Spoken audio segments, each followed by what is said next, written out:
the hotel room that shouldn't exist. He booked a room that doesn't exist anymore. It was a rainy night in the outskirts of New Orleans. The streets shimmered with wet asphalt, reflecting the neon signs from a few bars still open. Mark, a businessman traveling for work, was exhausted from a long drive. He needed a room for the night. Nothing fancy, just a bed and a hot shower. Scrolling through the hotel booking app, one listing caught his eye. The Crescent Moon Hotel. Historic charm, ghost-free guarantee. There was only one room available, room 313. 313, he whispered. A strange chill ran down his spine as he tapped Book Now. Mark pulled into the hotel parking lot. The building looked older than the photos, Victorian style, peeling paint, and a faint smell of damp wood.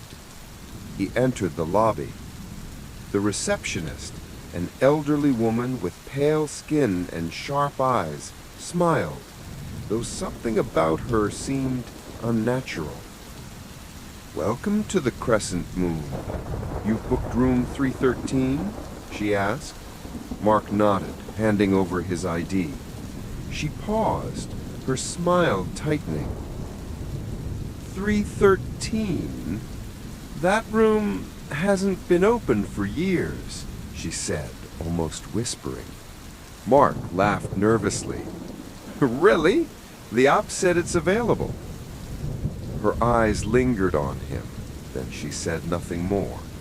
She handed him the key, a tarnished brass key with the number 313 engraved. Mark rode the creaky elevator up. The air smelled faintly of mildew and dust. When the doors opened, he stepped onto a dimly lit hallway. The carpet was threadbare, shadows clinging to corners. At the far end was room 313. The door looked untouched for decades.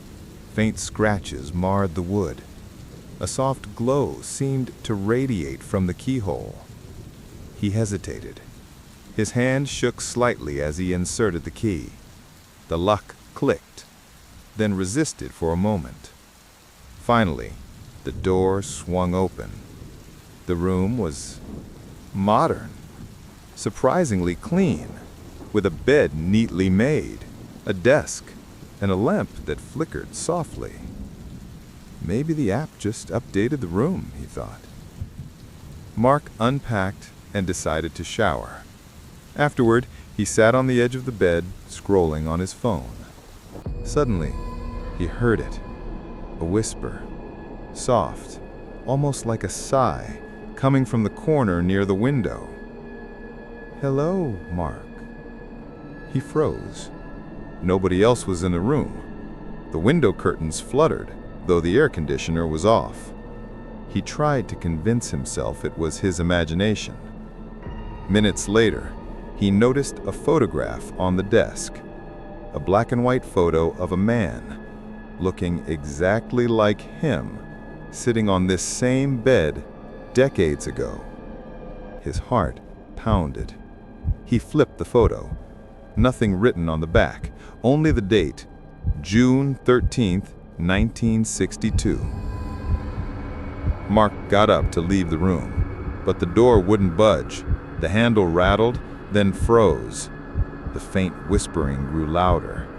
Shadows on the wall seemed to stretch and move on their own. He turned to the corner. There, barely visible, a dark silhouette, human-shaped but featureless, stared back. He tried to speak. Nothing came out.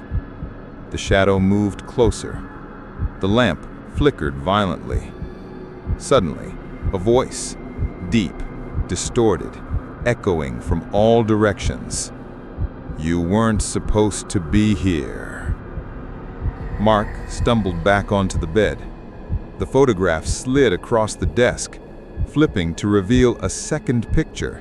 This one showed him asleep, taken from above, moments ago. Panicking, Mark banged on the door. The shadow lunged, then vanished into the corner, leaving a cold chill. The room seemed to shift, walls elongating, hallways stretching. The numbers on the doors changed. 312, 314, 999. Desperate, Mark ran to the window. But outside, the city had vanished. Instead, there was fog, and in the mist, hundreds of glowing door numbers floated in midair. He realized the truth. Room 313 didn't exist in the normal world. It was trapped in some in-between dimension. Mark's vision blurred. The shadow reappeared, now hovering over the bed, whispering, "Some rooms are never meant to be opened. Some doors never meant to be closed." If you think you've heard every story, think again. Subscribe for more tales beyond reality.